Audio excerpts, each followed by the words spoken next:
Welcome to the Cozy Historian. If you find yourself drifting off before the story ends, that's perfectly fine. Just remember to like and subscribe before you fall asleep. It helps these quiet journeys through time softly continue. And before your eyes grow heavy, tell me in the comments. What time is it where you are? And what's the last thing you did before bed? Tonight, we're traveling back to the very beginning of rest itself. So fluff your pillow, pull up your blanket, and let's drift back to the world's very first bed.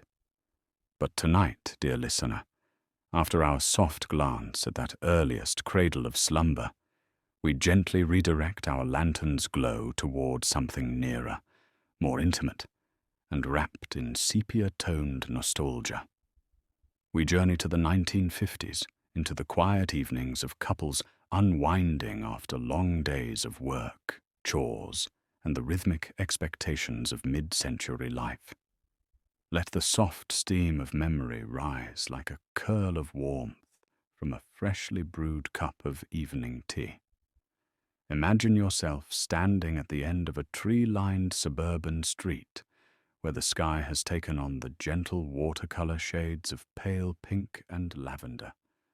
Street lamps are waking up one by one, humming to life against the dusk. A dog barks in the distance. Somewhere, a screen door snaps shut. And in this peaceful chorus of evening sounds, the day takes a deep breath and settles. Behind the windows of the tidy houses, each one trimmed with crisp white frames and often painted in pastels of mint, buttercream, or gentle peach, the rituals of evening have begun. For many couples, the day's unwinding truly started the moment the front door opened. Shoes tapped across polished floors or modest carpets. Coats were hung with care. Sometimes a hat was brushed lightly with a palm before being rested on its peg. A soft greeting, a kiss on the cheek, a warm, "How was your day?" drifted through the air like a familiar lullaby. The kitchen, so often the heart of mid-century homes, came alive with small domestic symphonies.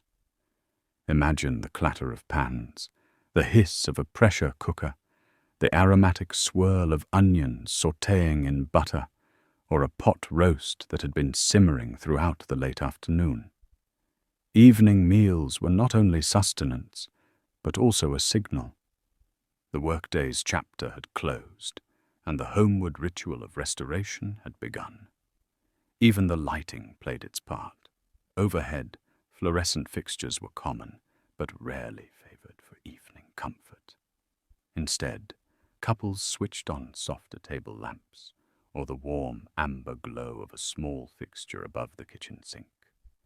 These lights created shallow pools of warmth that made counters shine and gave the whole space a gentle, restful tone. As dinner was prepared or set, radios murmured in the background, sometimes a news roundup, sometimes a gentle melody, sometimes just the static rich comfort of voices drifting in and out. And as televisions became more common, many families left them running softly in the living room while tending to mealtime preparations. Dinner itself was often simple but hearty: meatloaf, casseroles, creamed vegetables, stews, or pan-fried chicken with biscuits. But beyond the food was the ritual of sharing, talking about the day, laughing about something the children had done, occasionally venting about a co-worker or a stubborn appliance. These were not simply meals. They were the first step in loosening the knots of the day's tension. After the plates were scraped and the leftovers tucked into the refrigerator, a proud mid-century appliance gleaming in pale yellow or robin's egg blue, came another familiar evening rhythm: washing the dishes together. One washed, one dried. Sometimes there was banter. sometimes the comfortable silence of long trusted partnership. The clink of dishes became its own kind of lullaby, softened by the hum of the nearby living room lamp. When the kitchen was restored to order, the couple migrated to the living room, the stage upon which so much mid-century comfort unfolded. Picture the furniture: a modest sofa in a textured fabric, perhaps a coffee table polished just enough to reflect the lamplight, and shelves holding encyclopedias, knickknacks, and treasured family photographs. And in the corner, like a domestic hearth of the new age, stood the television set. Wooden, boxy, humble, but mesmerizing. Television programs formed the backdrop to countless evenings. Couples settled into their seats to watch news anchors with crisp diction or comedies with easy laughter. The glow flickered across their faces, wrapping the room in a soft dance of light and shadow. And even when the show wasn't particularly gripping, the mere act of sitting side by side allowed tension to melt away. Sometimes a hand rested atop another. Sometimes blankets were pulled over tired legs. Sometimes one partner nodded off gently, head leaning against a cushion. But not all relaxation involved screens. Many couples turned to quieter crafts: knitting, crossword puzzles, embroidery, letter writing. Some sorted photo albums.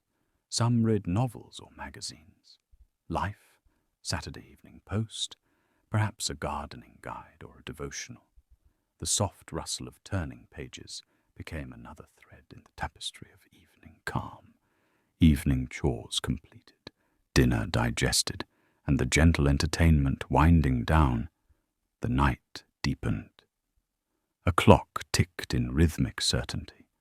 Porch lights glowed softly outside, and inside the home, the transition toward bedtime had begun, slow, serene, and tender. Certainly, dear listener, here is part 2 of the expanded, double-length, cozy historian script. When you're ready, simply say, "Continue," and I'll deliver part 3. As the hush of evening deepened across those peaceful mid-century neighborhoods, the living room continued to glow like a small lantern against the dark. The world outside grew softer. The distant rumble of a passing car, the brief bark of a dog, the rustle of leaves catching a nighttime breeze.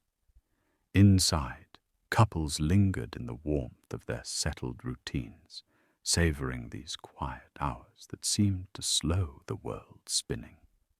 Television, that new hearth of the American home, often remained the centerpiece of late evening calm, but its glow was far gentler than the screens of today. The image flickered slightly, as though it breathed. The sound was soft enough to let the mind wander. Programs ended earlier in those days, nudging families toward their beds not by force, but by the natural closing of the nightly broadcast schedule. Long before streaming marathons or endless digital noise, the very structure of television itself encouraged rest. Yet the evenings were not ruled by screens. In many homes, a record player might spin softly. The needle, lowered with care, would crackle before releasing music that blurred the line between wakefulness and dreams. Crooners, orchestras, gentle instrumentals, the kind of melodies that made shoulders drop, breaths deepen, and hearts grow a little softer. Some couples danced slowly, their steps small and unhurried in the living room's dim glow.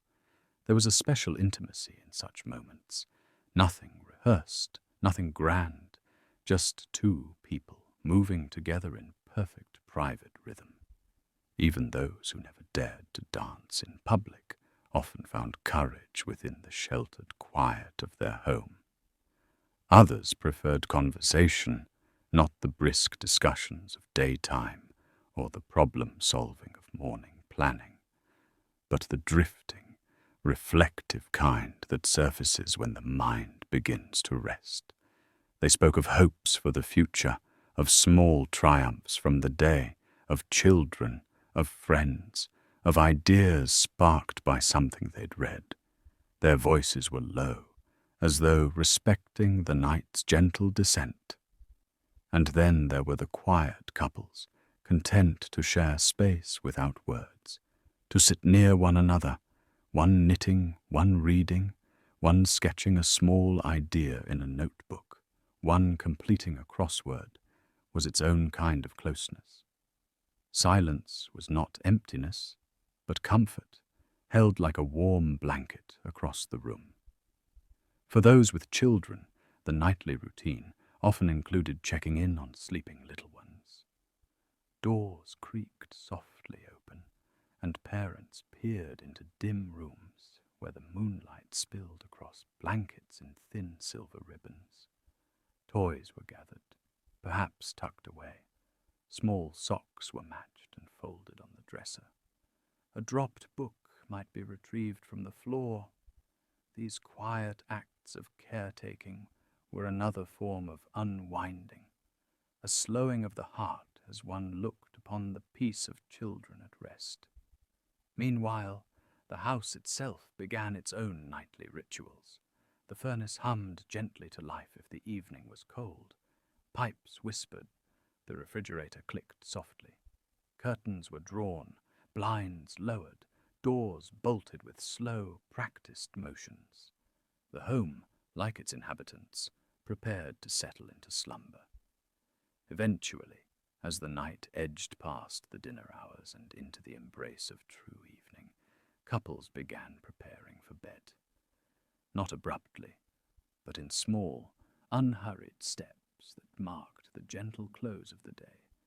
Some took turns in the bathroom, brushing teeth, washing up, combing hair.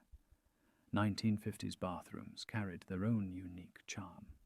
Pastel-colored tiles, soft pink sinks, mint green bathtubs, chrome fixtures polished to a shine.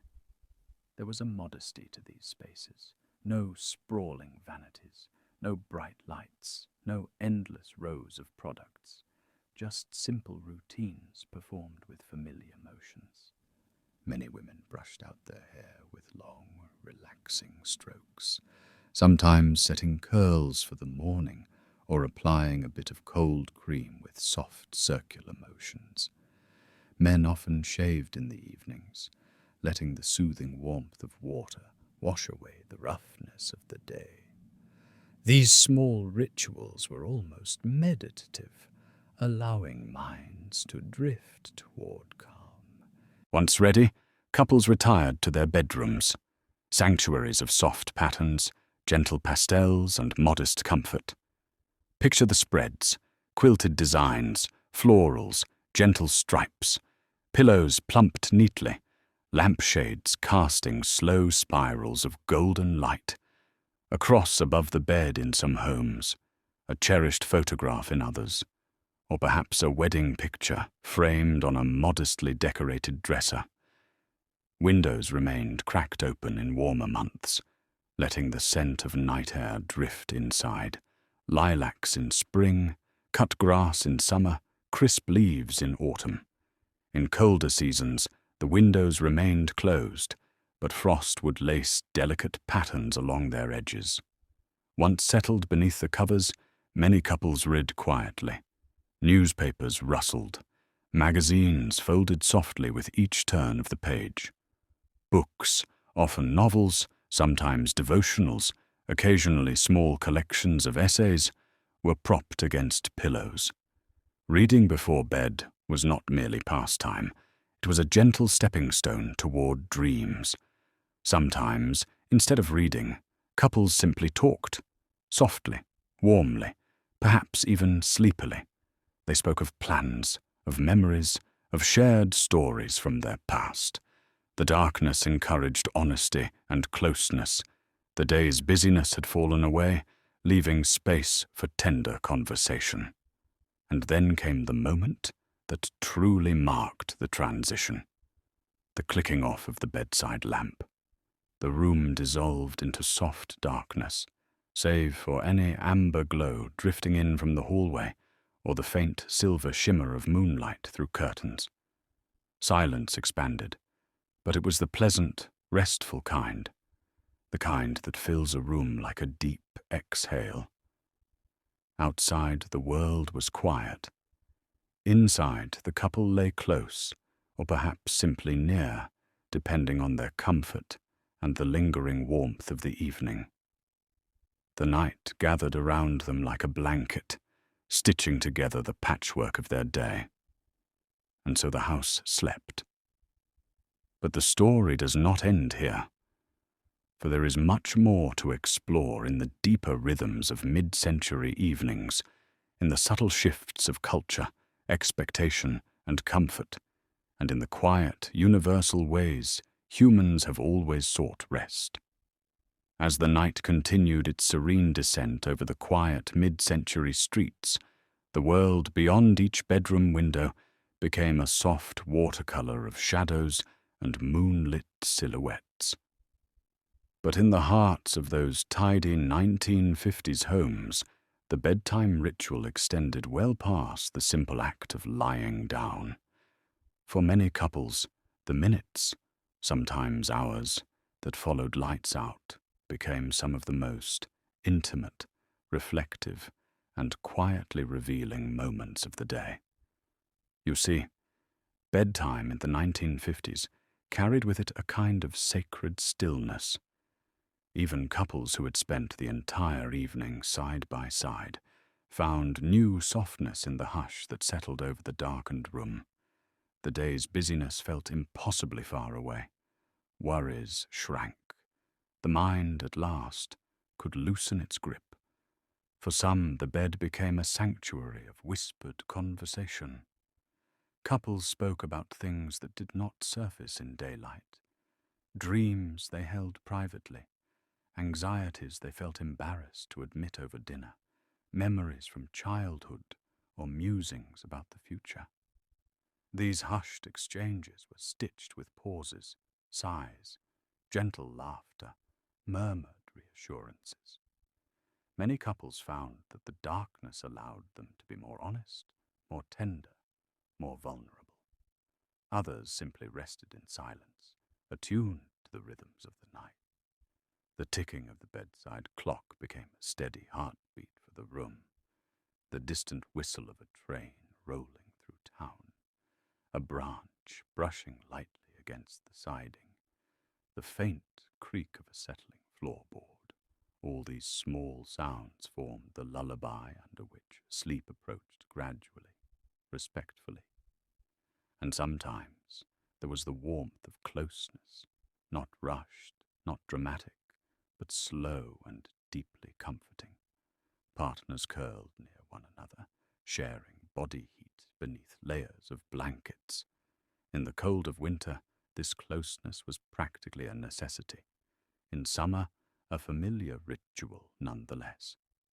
Domestic intimacy, in all its many forms, knew no decade. But the 1950s carried a particular kind of hush, quieter, simpler, less hurried by digital noise or endless distraction. But before sleep took hold, many couples lingered on small rituals that sealed the day with a sense of closure. Some said a brief prayer or expressed gratitude. Others reviewed their plans for tomorrow, grocery lists, school events, errands, hopes for a weekend outing or a visit with friends. These small moments of connection helped weave the fabric of partnership, thread by delicate thread. If the couple had children, their thoughts often drifted to them at this hour.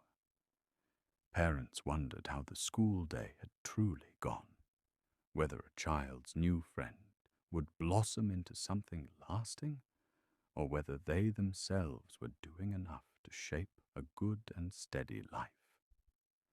These contemplations drifted like gentle clouds between partners, shared quietly and without the pressure of immediate action. And yet, for all its softness, the The 1950s bedtime was not without its complexities. Gender roles shaped much of the evening experience. Many women, even after their husbands had settled into evening rest, continued small tasks, laying out clothes for the next day, prepping lunch boxes, checking laundry, or tidying a few last items in the living room. These responsibilities were not always visible, nor always appreciated, yet they formed an often unspoken layer beneath the nightly routine. Still, beneath all the expectations and rhythms of the era, couples found countless ways to carve out moments of peace. And it is in these moments, the overlooked, unremarkable ones, that the true heartbeat of mid-century domestic life can be heard. Outside, the suburban streets rested comfortably under the glow of porch lights. The occasional car rolled quietly by, its headlights sweeping briefly across lawns and fences. A neighbor's dog might bark once and then think better of it. A lone cat slinked along a fence before curling somewhere warm for sleep. It was a world content in its stillness, a world that knew how to pause.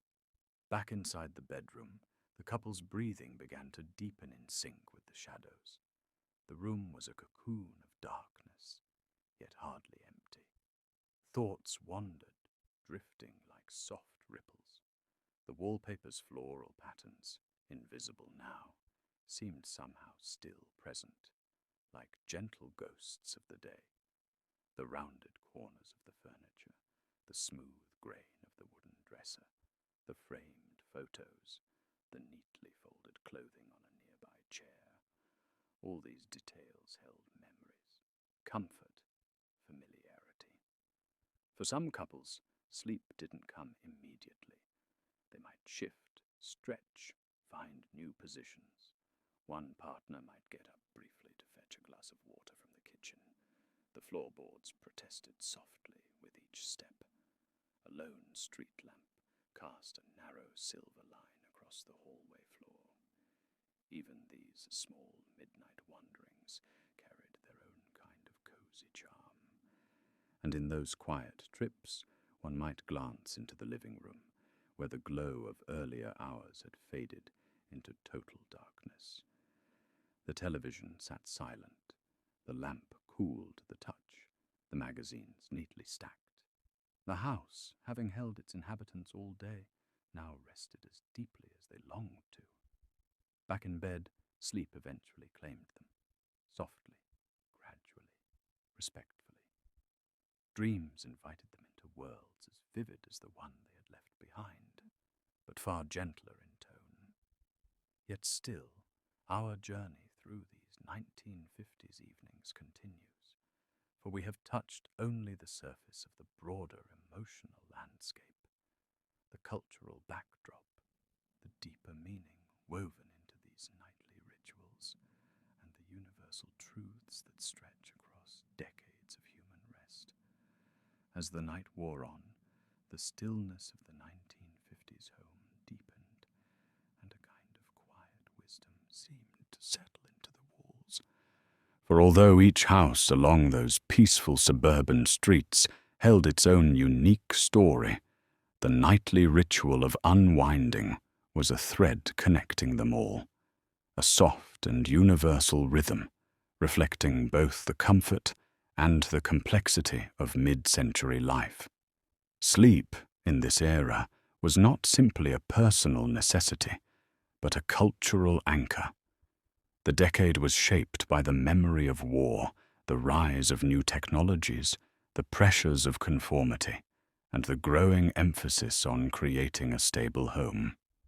In many ways, the nightly wind-down rituals of couples were a small but meaningful manifestation of this desire for security. When the world outside felt unpredictable, the home, especially the evening home, became a refuge. And so, as couples drifted deeper into slumber, the home around them held echoes of the culture that shaped their days. The bedroom curtains, for instance, often bore floral patterns reflecting a longing for gentleness and domestic beauty.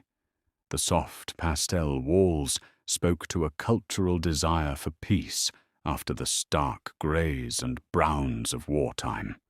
The neatly folded clothes on the chair represented the era's focus on propriety and appearance. Even the bedside alarm clock, ticking reliably, embodied the modern promise of routine, stability, and progress. Yet beneath these external details, the emotional lives of couples were far richer than the glossy magazine advertisements of the time suggested. The 1950s, after all, were not merely pastel perfection. They were human, and therefore textured, complicated, and real. Some couples carried silent burdens into the night, unspoken anxieties about finances, lingering memories of wartime service, fears of failing to meet social expectations. Others wrestled with the quiet dissatisfaction of gendered roles, longing for more freedom or more recognition.